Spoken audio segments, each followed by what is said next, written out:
এবার ফুটবলের খবর। বিএফএল কাল বিগ ম্যাচে মুখোমুখি হচ্ছে আবাহনী ও বসুন্ধরা কিংস। ধানমন্ডির জায়ান্টদের লক্ষ্য শিরোপার রেসে টিকে থাকা আর পয়েন্ট টেবিলের শীর্ষস্থান ধরে রাখতে মরিয়া বসুন্ধরা কিংস। দু দলের ম্যাচ শুরু হবে বিকাল 5:30টায়। আমরাই নাম্বার ওয়ান। নাম্বার ওয়ান হচ্ছে মেরিল পেট্রোলিয়াম জেলি।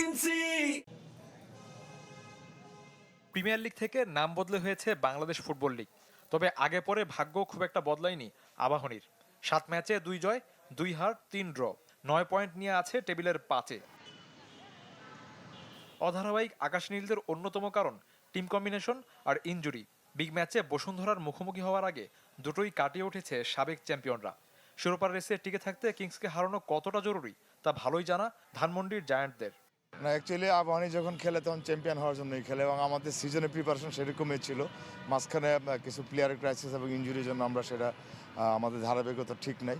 তবে আশা করি আমাদের ইনজুরি এবং অন্যান্য বিষয় আমরা কাটিয়ে উঠতে পেরেছি। বসুন্ধরার ভালো টিম, নিঃসন্দেহে ভালো টিম, এবং আমি মনে করি তাদের সঙ্গে জিতে আত্মবিশ্বাসটা আরও ভালো থাকবে।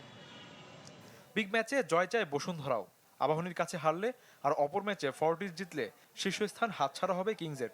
শেষ ম্যাচে ফেডারেশন কাপে যাদের রুখে দিয়েছিল আকাশী নীলদের চিরপ্রতিদ্বন্দ্বী মোহামেডান, পরিসংখ্যানে এগিয়ে থাকলো আবাহনীর বিরুদ্ধে, তাই সতর্ক কর্পোরেট জায়ান্টরা। যেহেতু গত বছর আমরা লিগটা আনতে পারি নাই, তাছাড়া 2টা ট্রফি জিতেছিলাম, তো আমাদের এই বছরের টার্গেট হলো লিগ চ্যাম্পিয়ন হওয়া এবং ম্যাচ বাই ম্যাচ আমাদেরকে আগাইতে হবে, যেহেতু লিগ একটা লং রেস। আবাহনীকে আমরা সবসময় ভালো টিম করে এবং চ্যাম্পিয়ন দাবিদার এবং ভালো অপোনেন্ট হিসাবে আমরা সমীহ করি এবং এটাকে চ্যালেঞ্জই নিচ্ছি। এই ম্যাচ দিয়ে ঘুষতে পারে বিশ্বনাথ ঘোষের মাঠে ফেরার অপেক্ষা।